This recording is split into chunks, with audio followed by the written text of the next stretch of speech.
자, 나모따사를 시작으로 한 개성으로 법과 율의 주인이신 존귀하신 부처님께 예경을 올리신 이후 2015년 8월 9일 근본 불교 기본 교리 강좌 업에 관한 법문을 진행하도록 하겠습니다. 나모 따사 바가와토 아라하토 삼마 삼부다사 나모 따사 바가와토 아라하토 삼마 삼부다사 나모 따사 바가와토 아라하토 삼마 삼부다사. 자, 편안한 자세로 앉으십시오. 자, 일요일에 진행되는 어회를 통해서는 여러분들께서 불자로서 부처님의 가르침을 귀의처로 삼은 부처님의 아들, 딸로서 가장 먼저 여러분들이 지녀야 할 그러한 불법의 기본적인 신념을 설명해 나가고 있습니다. 특히 여러분들이 완성해 나가야 할 삼마디티라고 하는 정견, 바른 견해의 영역 중 깜마사카타 삼마디티, 모든 존재들이 경험하는 삶의 현상들은 업의 소산이다 라고 하는 부처님의 가르침을 바르게 이해할 수 있도록, 부처님께서 설하신 업이라고 하는 것은 어떠한 성분인지를 깊이 있게 함께 학습하고 이해해 나가고 있습니다. 여러분들께 지난 시간 설명해 왔던 업의 흐름들은 바로 여러분들의 삶을 다시 숙고하고 반주할 수 있는 기회를 제공합니다. 여러분들의 삶의 단위를 세 가지의 국면으로 구분하여 설명했습니다. 삶이라고 하는 것을 세 가지의 용어로 구분했습니다. 가장 먼저 여러분들의 삶이 처음 시작됐던 순간, 그것을 탄생이라고 이름 지었습니다. 그리고 여러분들의 하나의 생이 마무리 짓는 순간을 임종이라고 이름하였습니다. 탄생과 임종 사이, 여러분들이 지금 경험하고 있는 삶을 생애라고 이름 지었습니다. 자, 이것은 이 비쿠가 적절한 용어를 선택해 본 것입니다. 부처님께서는 이와 같은 흐름들을 어떻게 설해 두셨습니까? 부처님께서는 각각의 법의 가르침의 영역에서 존재들이 지니고 있는 근기와 지혜의 수준을 고려하여 부처님께서는 법을 전하는 방법들을 달리하셨습니다. 특히 우리들이 전해 내려받을 수 있는 부처님의 가르침을 경, 율, 논 3장의 가르침이라고 합니다. 이것을 삐따까 3장의 가르침이라고 합니다. 삐따까라고 하는 것은 실제로 여러분들이 과거 시절에 사용했던 다른 대나무나 어떤 광지를 짤 때 뭘 사용하죠? 자연 소재를 사용해서 엮어서 만든 바구니 혹은 광주리 같은 것을 의미합니다. 지금도 남방권의 국가에 가보면, 장에 나가보면 과일이나 다른 물건들을 팔 때 커다란 광주리에 각각 물건을 나누어 구분해서 수북하게 쌓아놓은 것을 보게 됩니다. 삐따까라고 하는 것은 이와 같은 대상을 구분해서 놓을 수 있는 그와 같은 그릇과도 같은 역할을 하는 물건을 의미합니다.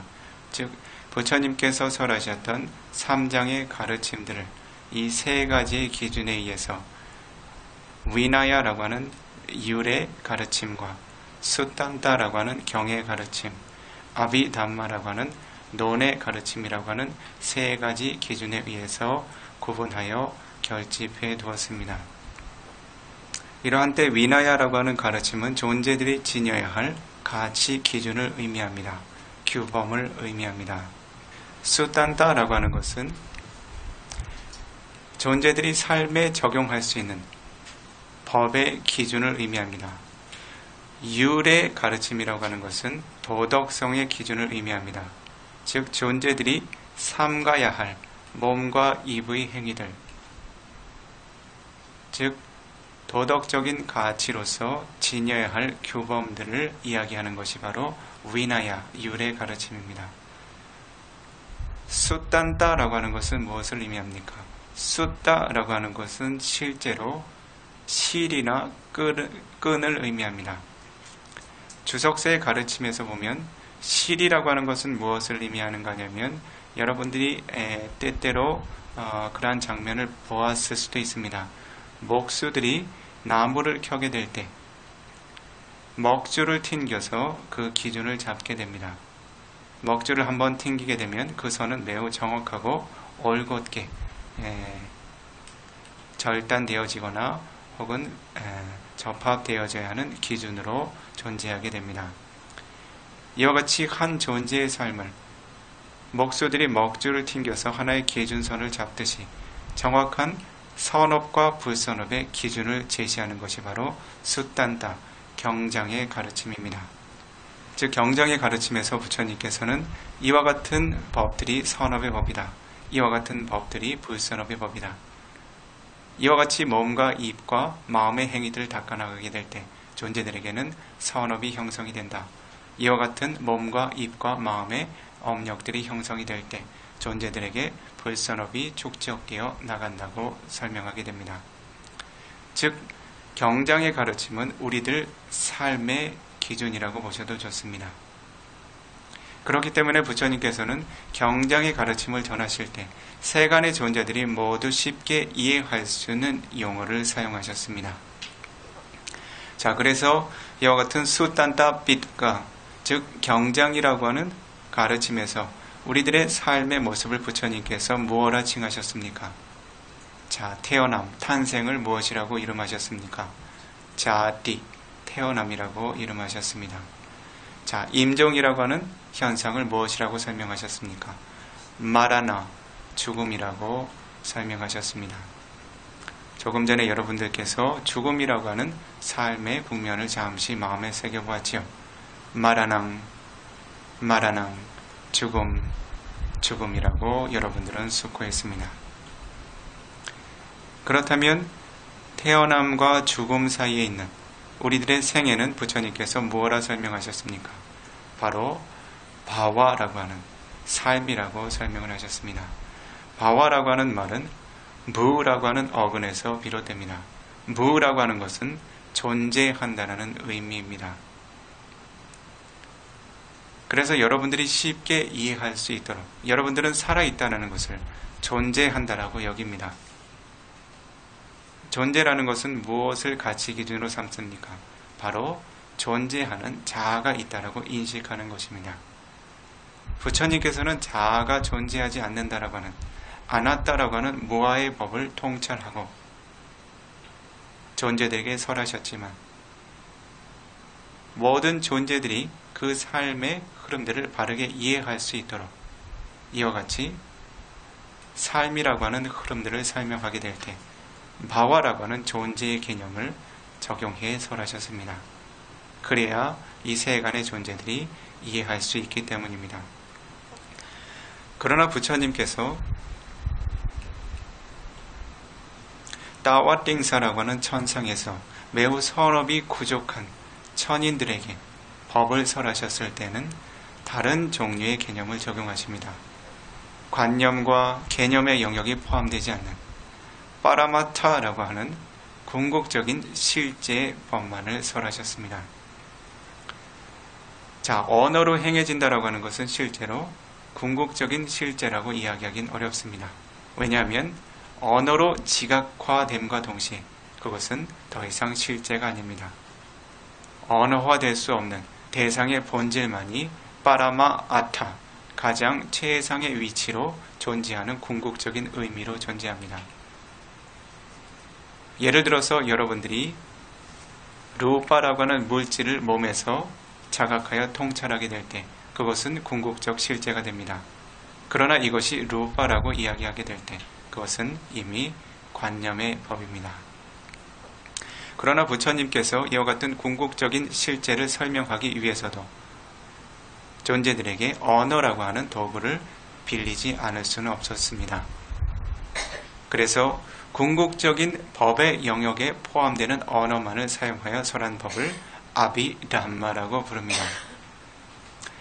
아비라고 하는 것은 높다, 수승하다는 의미입니다. 담마라고 하는 것은 법을 의미합니다. 높고 수승한 것은 무엇 때문입니까? 바로 그 대상 자체의 성분이 높고 수승하기 때문입니다. 대상 자체의 성분이 어떠한 성분입니까?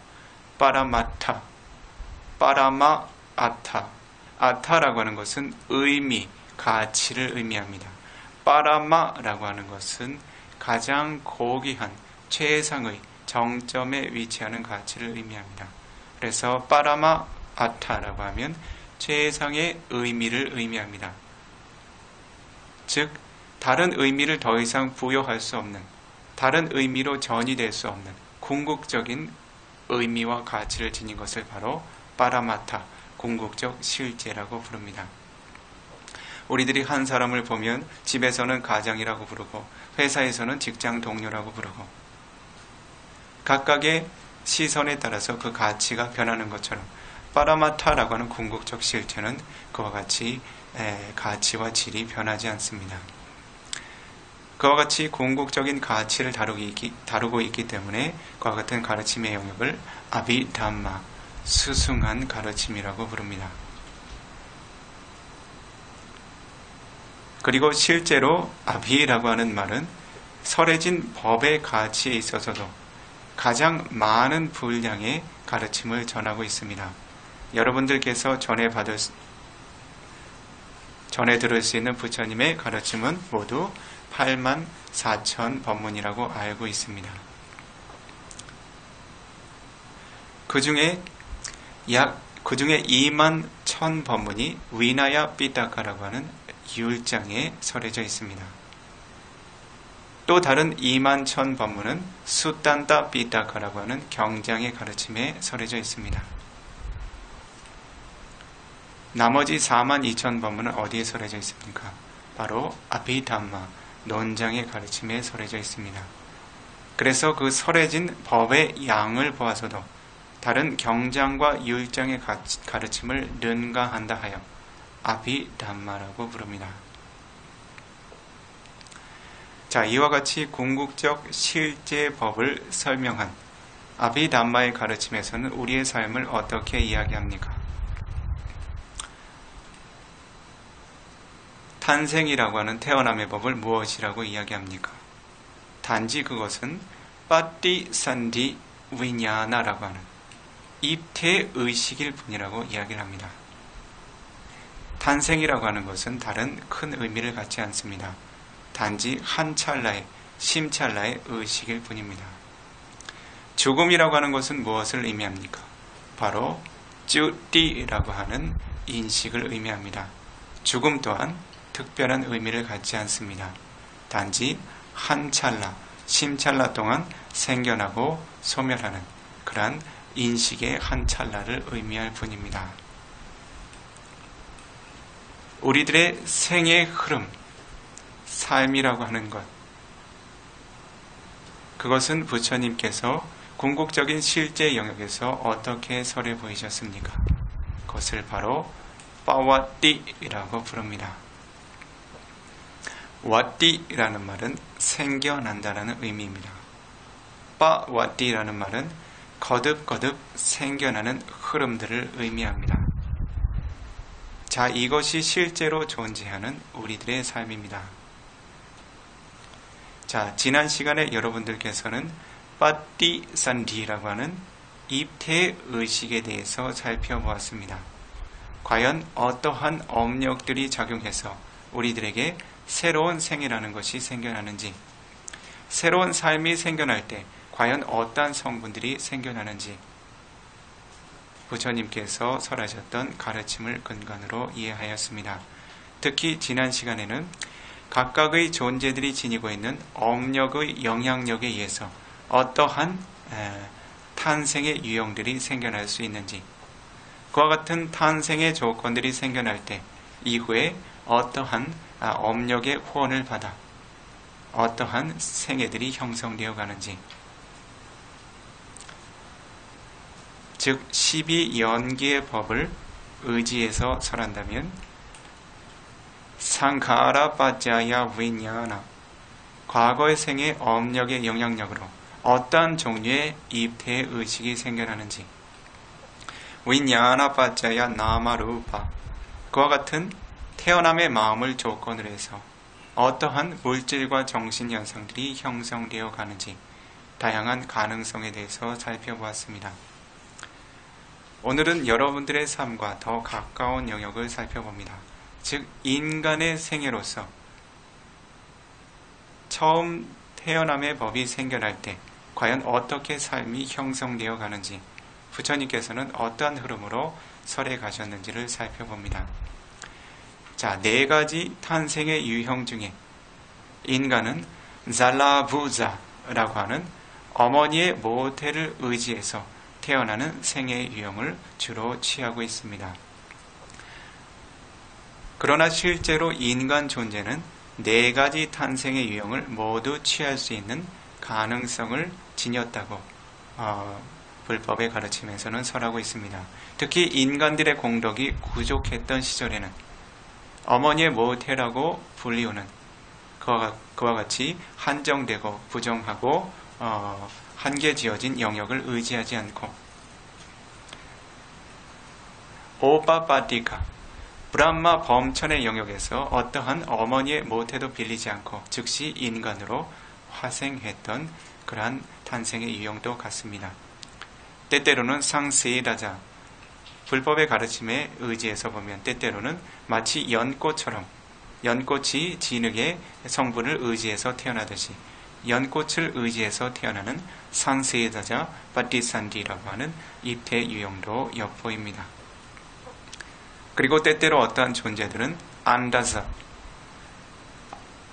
알 내부에서 성숙하여 인간으로 끼어나오는 삶의 유형들도 존재했습니다.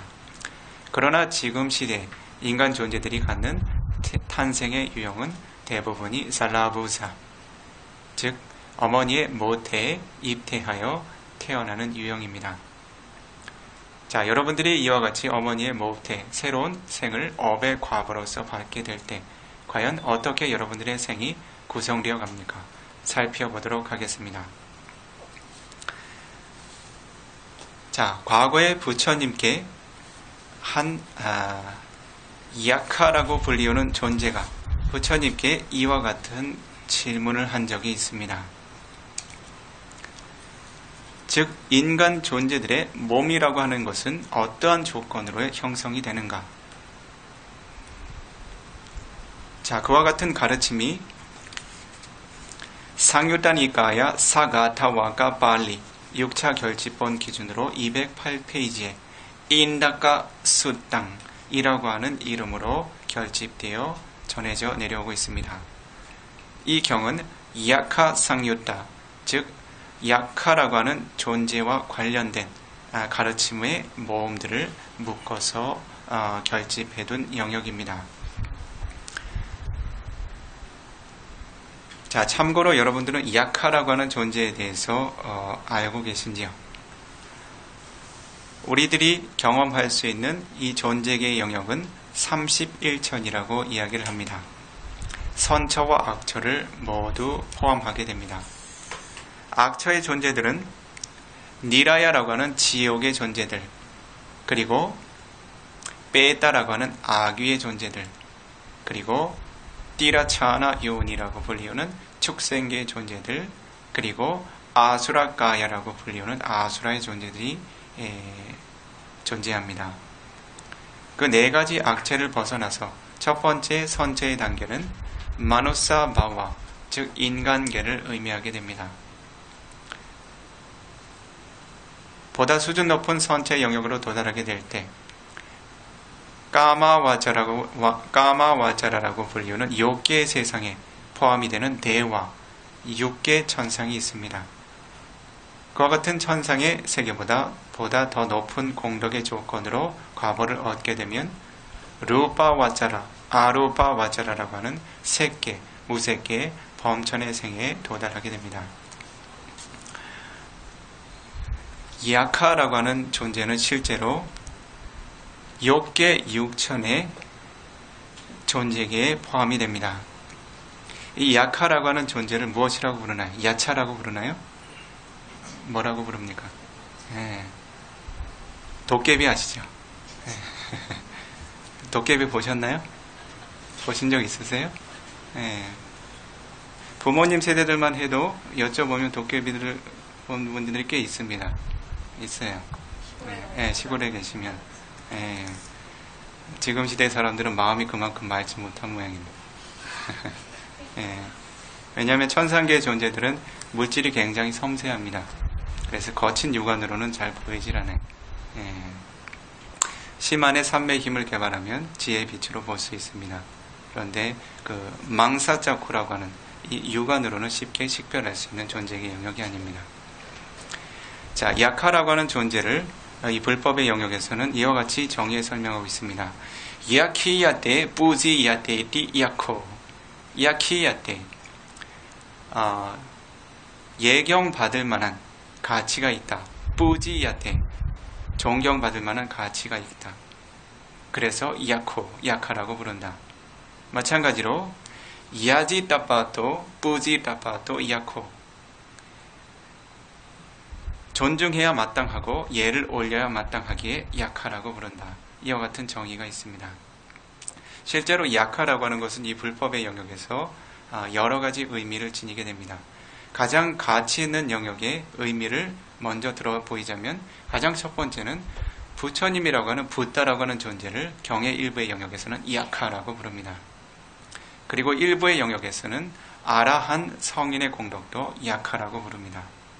자, 과연 그것이 사실인지 한번 살펴봅니다. 마지마니까야 마지막 반나사 6차 결집본 기준으로 49페이지를 보면 이와 같은 구절이 나옵니다. 아후네야사 야카사. 아후네야라고 하는 것은 마땅히 훌륭한 공양을 받을 만한 공덕을 지닌 분을 의미합니다. 이것은 때때로 바가와라고 하는 세존의 공덕과 동일한 의미를 갖습니다. 즉, 예경받을 만한 가치가 충분히 부족하게 갖추어진 야카라고 하는 이름으로 부처님의 공덕을 열어서 설해 보이기도 했습니다. 마지마니까야 띠까 복주석서의 세 번째 권 42페이지를 보면 이 야카라고 하는 의미를 열어서 보이고 있습니다. 야카사띠와 이것은 생략하도록 하겠습니다. 너무 깊이 다루지는 않도록 하겠습니다. 자, 첫 번째는 붓다라고 하는 가치 혹은 아라한이라고 하는 고귀한 가치를 야카라고 의미합니다. 두 번째는 대와남인다라고 부르는 대와 천인들을 인다, 통치하고 지배하는 천상의 천왕을 또한 야카라고 부릅니다. 이와 같은 천상의 천왕을 불법의 영역에서는 삭가라고 부릅니다. 삭가 천왕이라고 부릅니다. 여러분들은 재석 천왕이라고 알고 계시죠? 자, 삭가 천왕을 또한 야카라고 부릅니다. 자, 디가니까야 첫 번째 권 89페이지의 가르침에는 와지라빠니 야코라고 하는 의미가 설해져 있습니다. 와지라는 무엇을 의미합니까? 와지라는 금강저를 의미합니다. 원래 의미는 금강석을 의미합니다. 다이아몬드를 의미합니다. 그리고 특별히 재석천왕이 사용하는 금강저라고 하는 무기를 또한 와지라라고 부릅니다. 와지라빠니라고 하는 것은 와지라라고 하는 그러한 소유물을 지니고 있는 존재를 의미합니다. 바로 삭가를 의미하죠. 즉 와지라빠니 야코, 와지라라고 하는 금강저를 손에 지니고 있는 야카를 바로 삭가천왕으로 비유해서 설명하고 있습니다. 자, 디가니까야 아타카타 주석서의 첫 번째 권 232페이지를 보면 야코디 사코 대와 라자디 웨디타포, 야코디. 야카라 하면 이 영역에서 무엇을 설명하는가? 대와 라자, 천상들의 대와, 천인들의 라자, 왕인 삭고, 삭가천왕으로서 외디답고 인식해야 마땅하다라고 이와 같이 열어 보이고 있습니다. 그래서 때때로는 삭가천왕을 약하라고도 부른다는 것을 인식해 두시기 바랍니다. 자, 세 번째는 보다 단계를 낮추어서 일반적인 대와, 천인들을 또한 약하라고도 부릅니다. 자, 이와 같은 천인들은 첫 번째로 짜뚜 마하라자 붐이라고 불리우는 4대 천왕천의 천인들을 약하라고 부르기도 하고, 때때로는 천녀들을 약하라고 부르기도 합니다. 천녀들은 이와 같은 영역에서는 야키니라고 부릅니다. 여성 명사화가 되지요. 비쿠라고 하면 비구를 일컫고, 비쿠니라고 하면 비구니를 일컫는 것처럼 야카가 야키니가 되면 여성의 공덕을 지닌 야카를 의미합니다. 그리고 때때로는 여러분들이 인간계의 삶을 영유하는 이 산이나 들 혹은 다른 영역에 거주하며 그 영역을 지키고 보호하는 천신을 또한 야카라고 부릅니다. 그래서 여러분들이 절간에 가면 어떻습니까? 산신당이 있죠. 그렇죠? 그와 같은 산신들을 또한 야카라고 부릅니다. 그리고 때때로는 마군이라고 부릅니까? 마라라고 하는 죽음의 신을 또한 야카라고 3장의 가르침에서 언급하고 있습니다. 자, 그 다음 더 수준을 낮춰서 보게 되면 네 번째 가치로서 약하는 바로 여러분들이 쉽게 이야기하는 야차, 즉 좀 더 쉽게 표현을 하면 도깨비, 그와 같은 존재계의 존재를 의미하게 됩니다.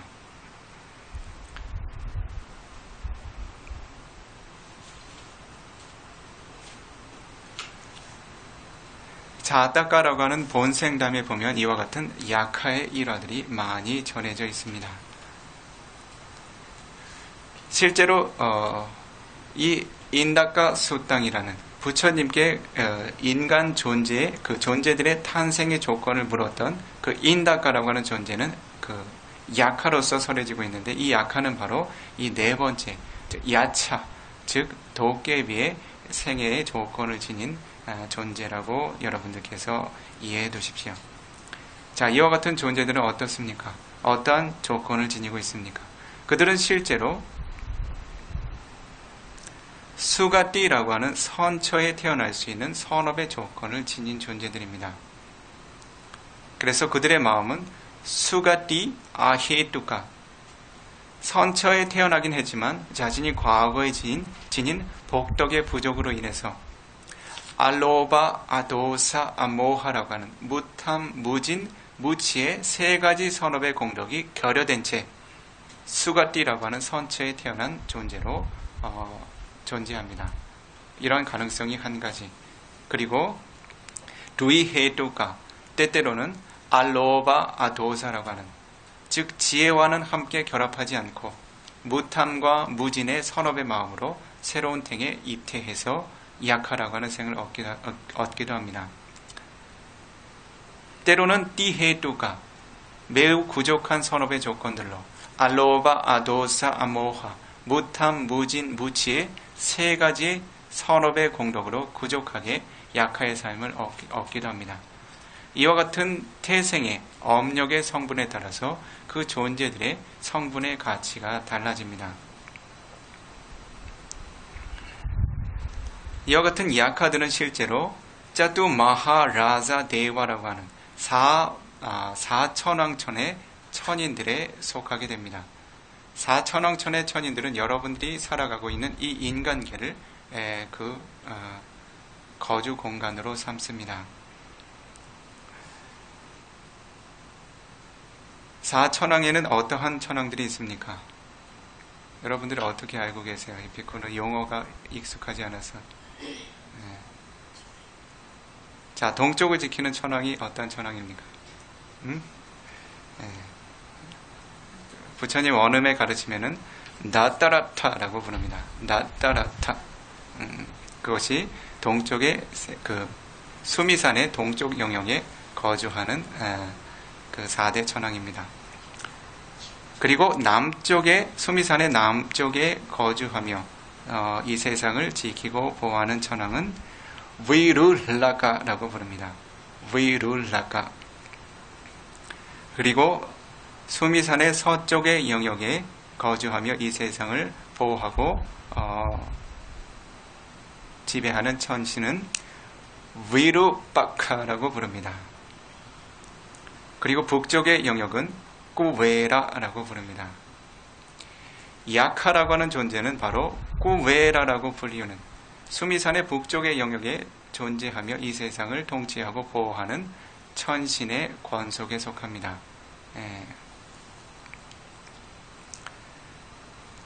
그런데 이와 같은 야카들은 자신이 지니고 있는 그런 업력에 따라서 조금 전에 설명한 것처럼 어떠한 야카들은 어떻습니까? 사악처의 존재들처럼 어떠한 선업의 뿌리도 지니지 못한 채 입태를 갖게 되죠. 그렇지요? 그래서 그들의 삶은 천인의 영역에 천인의 삶이지만 그들의 업력들은 굉장히 저속합니다. 인간들도 마찬가지죠. 그렇죠? 인간의 입태를 얻었다고는 하지만 모두 똑같은 삶의 질을 지닙니까? 어떠한 존재들은 마치 천상계 천인들처럼 훌륭하고 가치 있는 복락을 누리기도 하지만 어떤 존재들은 어떻습니까? 마치 축생계의 존재들처럼 저속하고 가치 없는 삶의 그런 그 가치들을 누리게 되죠. 인간이라고 하는 똑같은 존재계를 영위하고 있지만 그들의 업력의 차이에 따라서 삶의 질이 달라지게 됩니다. 약하라고 하는 존재들 또한 자신이 지니게 되는 그 과거의 생에 지녔던 업력의 차이에 의해서 그와 같은 삶의 질이 많이 차이가 생겨납니다. 대부분 이 약하들은 불법성 삼보에 대한 신심이 그렇게 부족하게 갖춰지지 않다고 합니다. 그래서 대부분은 부처님께서 설하신 계행의 가치를 잘 청정하게 지니지 못한다고 합니다. 특히 파나티파타라고 하는 다른 존재의 생명을 살생하는 가치에 대해서는 올바른 가치관을 지니지 못한 경우가 많다고 합니다. 그들의 공덕이 아주 저속할 때 그들의 삶은 마치 빼따라고 하는 사악처의 존재들과 흡사합니다. 빼따라고 하는 사악처의 존재들, 아귀들은 그들이 지닌 특별한 업력 때문에 그들은 세간에서 다른 선처의 존재들이 취할 수 있는 그러한 훌륭한 영양소를 취할 수가 없습니다. 그들이 취할 수 있는 영양소란 다른 이들이 뱉어놓은 대변이나 소변이나 가래나 콧물이나 피나 고름 등을 주어서 삼킬 수 있을 정도의 업력만이 그들의 삶의 업력입니다. 때때로 약하라고 하는 천인들은 이와 같은 조건에 놓이게 됩니다.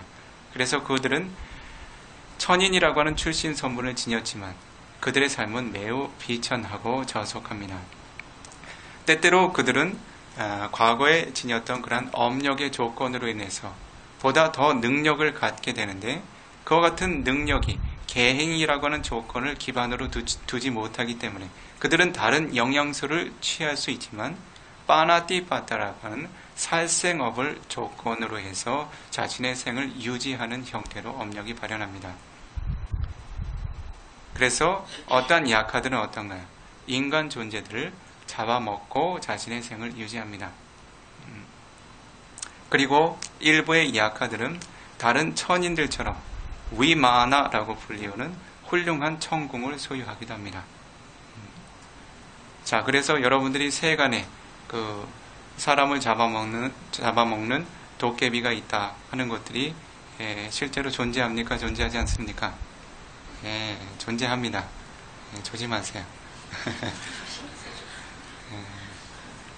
자, 이 존재에게는 여러 가지 업력을 지닌 존재들이 함께 살아가고 있습니다. 그런데 여러분들이 지녀야 할 무기는 어떤 무기를 지녀야 되겠습니까? 잠시 후에 가르쳐 드리겠습니다. 자, 밀린다 판나라고 하는 경이 있지요. 밀린다 왕문경이라고 하는 그러한 경에 한 가지 흥미로운 사실이 전해지고 있습니다. 263페이지에 약하들은 과연 죽을 때 어떠한 형태로 그 자신의 흔적을 남기는가 하는 그런 내용이 언급되어 있습니다. 약하들은 천인들이긴 하지만 때때로 인간의 눈에 식별될 만큼 거친 몸을 지니고 있습니다. 그래서 그들이 죽을 때는 일종의 물질을 남기게 됩니다. 한 존재가 죽어서 남기는 물질은 모두 우뚜자 깔라파입니다. 즉 열을 조건으로 해서 온도를 조건으로 해서 생겨나는 물질들만 남기게 됩니다. 여러분들이 임종을 맞이하게 되면 여러분들이 형성해왔던 4가지 조건의 물질들 중 오로지 한 가지 종류의 물질만 남게 됩니다. 자, 여러분들이 이와 같은 오온을 유지할 수 있는 윈야나라고 하는 식의 흐름이 멈추게 될 때, 즉 마지막 쭈띠라고 하는 임종의 의식을 마지막으로 더 이상 식이 진행되지 않을 때 여러분들은 찌따자 루파 깔라파라고 하는 마음을 조건으로 하는 물질은 더 이상 생산되지 않습니다. 그리고 그와 동시에 깜마자 루파 깔라파 업을 조건으로 하는 물질 또한 더 이상 생성되지 않습니다. 그러나 여러분들이 죽기 전에 취했던 음식물이 있죠. 영양소. 이와 같은 영양소는 최대한 7일 동안 새로운 물질들을 생산해낼 수 있는 능력이 있습니다. 그 이후에는 새로운 영양소를 섭취해주지 않는다면 그 물질은 더 이상 새로운 물질들을 생산해내지 않습니다. 그러나 그것도 이와 같은 영양소가 자신의 마음과 함께 결합해서 새로운 물질들을 생산해낼 수 있는 능력이 있기 때문에 그것도 한계가 생깁니다. 마지막 한 가지 남는 것은 바로 다른 이와 같은 물질들과 똑같은 우뚜자 루파 깔라파라고 하는 열을 조건으로 하는 떼조라고 하는 열의 요소를 조건으로 해서 거듭거듭 분열하는 물질의 입자들만 남기게 됩니다. 그래서 생명이 없는 이와 같은 탁자와 같은 물질들, 이와 같은 그 생명이 없는 모든 물질들은 모두 우뚜자 루파 깔라파로만 구성이 되어 있습니다. 한 존재가 임종의 의식을 맡게 되면 바로 그와 같은 물질들만 남기게 됩니다. 그렇기 때문에 경의 가르침에서는 인간이 죽을 때 남기는 몸은 썩은 나무 토막과 같이 쓸모가 없다라고 하는 표현을 씁니다. 그것은 단지 비유적인 표현이 아니라 썩은 나무 토막과도 같이 그 우뚜자 루파 깔라파라고 하는 특정한 물질의 조건만을 남기게 되기 때문입니다. 자, 사람은 죽어서 뭘 남긴다고요? 이름을 남기는 것이 아니라 열을 조건으로 한 물질의 깔라파를 남깁니다. 자, 야카가 죽으면 무엇을 남깁니까? 그는 자신의 형상을 보존하는 물질을 남기지 않고 벌레의 형상이라든지 혹은 흰 개미 집의 무더기라든지 혹은 날벌레의 형태라든지 뱀의 형태라든지 전갈의 형태라든지 진의 형태라든지 혹은 새, 사슴 등의 사체와 같은 형태로 자신의 사체를 남긴다고 합니다. 확인해 보지 않아서 잘 모르겠습니다. 사체를 남기게 될 때, 그와 같은 축생계의 그 사체를 남긴다 그래. 자, 그렇다면 이와 같은 약하들이 두려워하는 것이 있습니다. 무엇을 두려워합니까? 한국에는 존재하지 않는데 미얀마어로는 탕나무라고 부릅니다. 탕나무라고 불러요. 야자수처럼 길게 뻗은 나무인데 야자 열매가 맺히지 않고 탕이라고 하는 열매를 맺습니다. 여러분들이 미얀마의 수행을 가시면 탕야시라고 하는 작은 뭐라고 해야 되나? 어떤 분들은 미얀마 초콜릿이라고 부르는데 그런 그 천연 당분이 있습니다. 그것은 탕 열매에서 추출을 해서 그것을 끓여서 이렇게 조청처럼 이렇게 끓여서 만들어서 그것을 건조시키면 그런 작은 이렇게 당분 덩어리가 됩니다. 그래서 많은 열량과 에너지를 포함하고 있고 그리고 소화를 잘 시켜줄 수 있고 당분임에도 불구하고 몸에 열을 식혀주는 그러한 기능을 합니다. 그런 나무 잎이 있어요. 야자 나무 잎과 같은 형태를 지니고 있지만 굉장히 단단합니다. 강합니다. 그래서 과거 시절에 경전을 기록할 때는 그와 같은 탕나무의 일종, 굉장히 어마어마하게 큰 탕나무 일종의 그런 나무를 채취를 해서 나무 줄기가 어마어마하게 큽니다. 그것을 이제 말려서 물에 담궜다 말리고 담궜다 말리고 해서 그것을 잘 이렇게 켜를 내서 거기다가 글을 새겨서 보존했습니다. 이것이 이제 3차 결집 이후에 글이 경전이 전해져 내려왔던 그것을 남방에서는 빼라고 불러요. 폐엽이라고 그러죠. 폐엽. 폐엽경. 스리랑카에도 있고 미얀마에도 남아 있습니다. 수백 년, 길게는 1000년까지도 보존이 가능하다고 해요. 특별하게 가공을 했기 때문에. 그래서 약화들은 탕나무 잎을 두려워한다고 합니다. 그래서 남방에서는 탕나무 잎을 이제 지붕의 재료로 쓰거나 아니면 벽을 막는 재료로 쓰거나 한국처럼 그렇게 혹독한 기후가 없기 때문에 건축 재료로 많이 사용을 합니다. 그리고 또 다른 한 가지는 철장을 두려워한다 그래요. 그래서 자타카 본생담에 보면 약화로부터 이렇게 공격을 받는 이들, 그런 업력을 지닌 이들은 철장 안에 가둬둡니다. 철장. 약화들이 안에 들어가서 해치지 못하도록.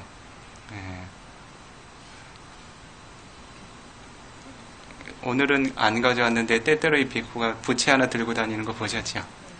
그게 탕나무 잎이에요.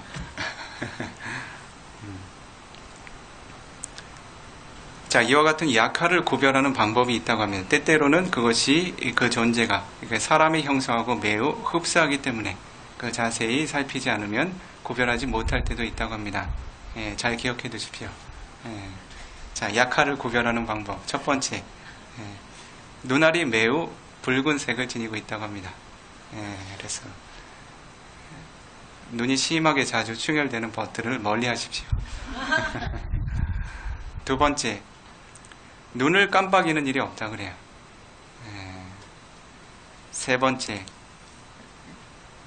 그림자가 드러나지 않는다고 합니다.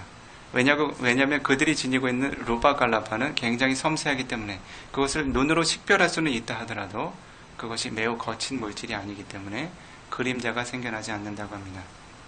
그리고 네 번째, 약화는 보편적으로 두려움을 일으켜야 하는 상황에 절대 두려워하지 않는 특성이 있다고 해요. 자, 이 네 가지 기준이 인간과 약화를 구분하는 방법입니다.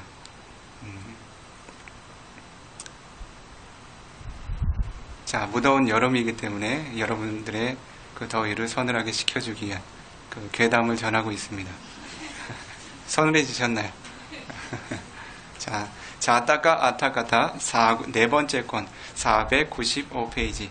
자타카 아타카타 본생담 주석서 5번째 권 35페이지 등등에서 전해 내려오고 있는 그와 같은 존재계의 어떤 영역에 대해서 잠시 설명을 한 것입니다.